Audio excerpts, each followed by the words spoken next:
ماں کی شکل بگڑ جاتی ہے، باپ کی پیشانی پہ بل پڑنے لگ جاتے ہیں، تو مولوی بن کے کرے گا کیا؟ ابھی تو تیری عیاشی کے دن ہے، کیا ابھی سے داڑھی رکھے گا؟ ابھی سے نماز پڑھنے لگ جائے گا؟ ابھی سے نماز کا نشان تو پیشانی پہ بنا لے گا؟ تو مولوی بن کے کرے گا کیا؟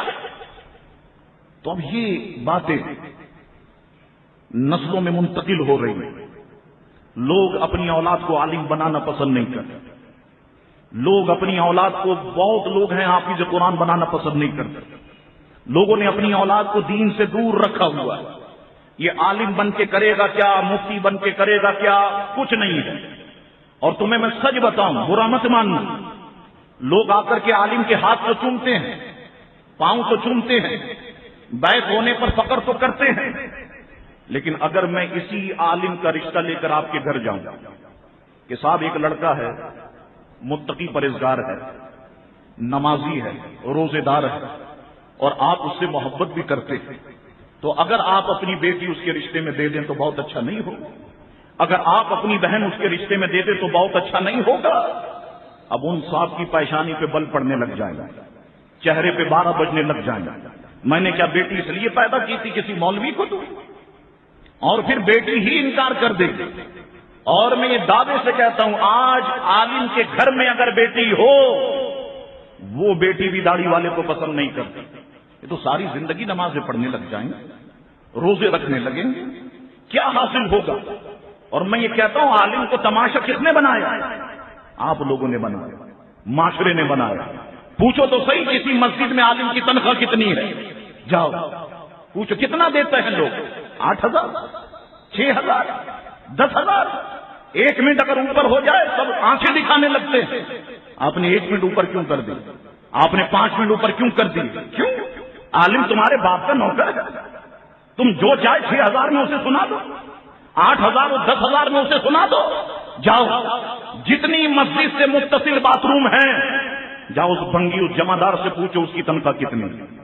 وہ تو مہینے کے 25-30 ہزار روپے کماتا ہے، جو گٹر صاف کرتا ہے، جو تمہیں نماز پڑھا رہا ہے، جو علم دین پڑھا رہا ہے، علم دین سکھا رہا ہے، اس کو تم نے 10,000 کا غلام بنا دیا، 8,000 کا غلام بنا دیا۔ وہ غریب اچھے کپڑے نہیں پہن سکتا، اچھا امامہ نہیں باندھ سکتا۔ مجھے بتاؤ، اس معاشرے نے دیا کیا علماء کو؟ ذلیل کیا، رسوا کیا۔ اس لیے تو یہ شہر لاشوں کا گڑھ بن گیا۔ یہی وجہ ہے کہ آج جو درندگی ہے، اس کی وجہ یہ بھی ہے کہ لوگوں نے علماء کا مذاق اڑایا، علماء کا تماشا اڑایا۔ اور میں سچ کہتا ہوں، تم عزت کرو یا نہ کرو، میرے آقا نے عالم کا مقام بلند فرمایا اور واضح طور پہ فرما دیا کہ میری امت کا عالم اگر کسی بستی سے گزر جائے، اللہ تعالیٰ اس بستی کے قبرستان سے 40 دن کے لیے مردوں پر سے عذاب کو اٹھا دیتا ہے۔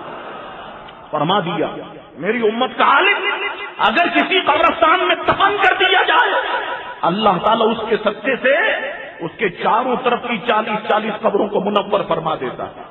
فرما دیا دنیا تو دنیا ہے لوگوں، تمہیں روز قیامت بھی علماء کی ضرورت پڑے، تم مانگ مانگ کے جب رب سے تھک جاؤ گے، اب تمہیں علماء کے پاس بھیجا جائے، اب عالم فرمائیں گے یہ مانگو یہ مانگو یہ مانگو، پھر جو ہے اللہ تعالیٰ تمہیں عطا فرمائے گا۔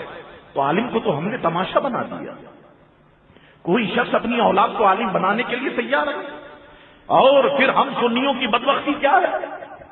ہم سنیوں کی بدبختی یہ ہے کہ ہم اب سوچنے لگ گئے کہ دین تو صاف صرف ان مولویوں کا ہے، یہ لڑے، ان کے باپ کیونکہ عالم تھے، اولاد ان کی عالم ہونی چاہیے، باپ کیونکہ مفتی تھے، اولاد مفتی ہونی چاہیے۔ آج تو عالم کے گھر میں بھی عالم پیدا نہیں ہو رہے۔ مجھے بتاؤ نہ سنیو، اگر میں غلط کہہ رہا ہوں، تمہارے شہر میں جو بڑے عالم تھے ان کی اولادیں کہاں ہیں؟ بتاؤ، علامہ ازہری کا ایک نام تھا یا نہیں؟ کوئی اولاد عالم ہے مجھے بتاؤ۔ مفتی وقار الدین صاحب علیہ رحمہ کا نام تھا یا نہیں؟ کوئی اولاد ہے عالم مجھے بتاؤ۔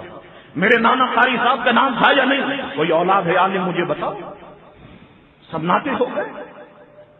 تم لے کے آتے ہو دودھ، صاحب مولوی صاحب یہ دودھ بھیجا ہے امی جان نے، وہ 5 کلو دودھ امی نے بھیج دیا۔ ہاں، امی نے کہا اس پہ بلی نے منہ مار دیا تھا، یہ مولوی کو دے کے آؤ۔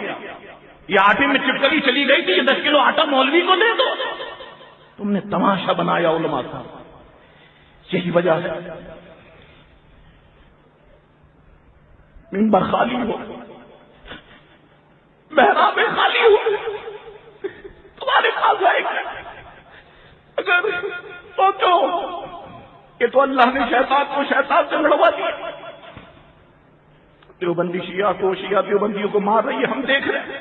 اگر یہ خدا نہ خواستہ ہمارے ساتھ ہو جائے، ہمارے پاس کتنے عالم ہیں تم بتاؤ تو صحیح. لوگ اپنے بچے کو ناتھواں بنا رہے. کیوں صاحب؟ یہ روز کا سبزی کا خرچہ تو نکالتے تھے. نعت خواہ کو مل رہے ہیں 1.5 لاکھ 2 لاکھ. ایک قاری ہے، زندگی اس نے قرآن میں لگا دی. سا کیسے نکلتا ہے، ہاں کیسے نکلتا ہے، تا کیسے نکلتا ہے. کتنا دیتے ہو تم قاری کو، قرآن سنانے والے کو؟ کتنا دیتے ہو علماء کو؟ یہ سب خالی ہو گیا. منبر خالی ہو گئے، مسجد خالی ہو گئی، محراب خالی ہو گئی. کچھ بھی نہیں رہا سنی مسلمانوں، کچھ نہیں رہا. یہی وجہ ہے کہ بدعقیدگی غالب آ گئی. سنیوں کو دیوار سے لگا دیا گیا. کچھ سنیوں کے پاس نہیں ہے. 2-4 دھماکے ہو گئے تو سنیوں کا نشان جو ہے وہ ختم ہو جائے گا. تم نے بیدار ہونا پڑے گا. تم نے اپنے گھر سے علماء کو پیدا کرنا ہوگا.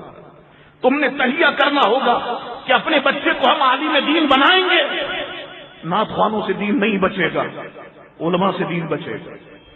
نعت خواں کیا دلیل دیں گے؟ ان سے اگر گفتگو ہو جائے کہ نور پہ گفتگو کرو، کیا کہیں گے؟ نور والا آیا ہے، نور لے کے آیا ہے، کیا کہیں گے نعت خواں؟ مجھے بتاؤ کیا دلیل دیں گے؟ یہ دین تو علماء بچائیں گے نا. تو خدا کے لیے علماء کی قدر کرو. یہ بات اس لیے نہیں کی کہ تم میری عزت کرو، میرے ہاتھ چومو، کوئی ضرورت نہیں ہے. لیکن علماء کی عزت کرو، علماء کی قدر کرو، اور اپنی اولاد کو ان کے پاس بٹھاؤ، خدا کے لیے عالم بناؤ. یہ سب سناٹا ہو جائے گا، ویرانگی ہو جائے گی. پھر ایک وقت آئے گا کہ مسجدیں تمہاری ہوں گی، نماز پڑھانے والے وہابی دیوبندی ہوں گے. مدرسے تمہارے ہوں گے، نماز پڑھانے والے وہابی دیوبندی ہوں گے. خدا کے لیے اپنی اولاد کو عالم بناؤ، اس طرف دھیان دو، ان کو حقارت سے نہ دیکھو. اور آج وہ دور آ گیا، بچے داخل ہوتے ہیں 100-200 کی تعداد میں، آخری میں 2 مہینے کے بعد کتنے رہ جاتے ہیں؟ 8-10. کراچی والا کوئی نہیں، سب بیچارے باہر کے آتے ہیں، دین پڑھ کے یہاں سے جاتے ہیں. جب ہم کراچی والوں کو کہتے ہیں، وہ کہتے ہیں ماں ناراض ہو جاتی ہے، تیرے 2 بھائی کام کرتے تب وقت تو کیوں نہیں کام کرتا؟ اب یہ اگر پڑھائی میں توجہ نہیں کرے گا، یہ کام میں لگ جائے گا تو دین کیسے پڑھے گا؟ تو یاد رکھو سنی مسلمانوں، تمہیں اس پہ سوچنا ہوگا بیٹھ کر کے. اللہ تمہیں اولادوں سے نوازے تو ایک اولاد کو ضرور عالم بناؤ. خدا کے لیے تم نے ایک اولاد کو عالم اور حافظ بنا دیا تو روز قیامت اللہ کے حکم سے تمہارے سروں پہ نور کی دستاریں باندھی جائے گی. یہ دنیا